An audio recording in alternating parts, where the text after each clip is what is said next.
Good morning, folks. If you didn't catch last night's special upload, Secretary General of the World Meteorological Organization at the UN crushed the spirit of the climate demonstration set to begin today and last for a week.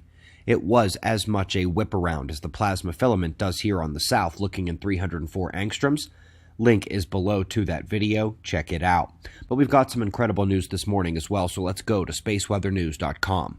We find the last day on our star was relatively calm except for the filament dance on the south, coronal hole magnetically connecting to Earth today, with its solar wind 3 days away and the next coronal hole visible on the left. The solar wind is calm as we await those intensified streams, geomagnetic conditions finally reaching a calm stretch for the first time this month. Looking at the polar vortices, continued breakdown occurs in the south as more cells emerge, will gain size, pushing out and destabilizing that upper level flow there.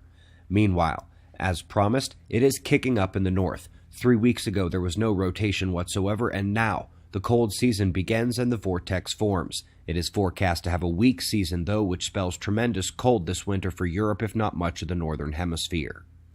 So folks, the sun is plasma. Its dynamo is driven by magnetic phenomena, and so are the sunspots, solar flares, and major CME eruptions. This paper wholly upends mainstream dynamo thinking and describes a coaxial magnetic injection from north and south, creating the dynamo. These helicity injections are described to produce currents and plasma action with resistive-driven cycling of about 11 years. This rippling current sheet you see in the solar system will be a topic again. It'll be scaled up in just a moment. But first, speaking of helicity, they studied the central galactic radio arcs. Radio waves are produced by electrons accelerated, so with them in a linear current with minor kink instabilities, you should see the faint dust and gas wrapping around it. That is exactly what it looks like. Matter caught in the magnetic fields surrounding the electric current, making the radio arc.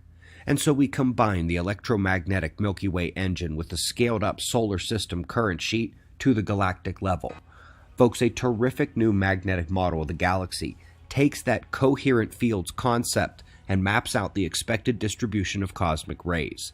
Unlike the old model on the right, where protons scatter, expels mostly north and south with the cosmic jets, the new model on the left has both the ups and downs of the cosmic jets and the flat planar sheet of electric particles visible.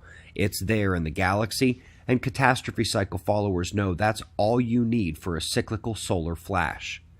This plane hides a great deal of reality and the truth of dynamics throughout history, and today we see one of those aspects being rewritten.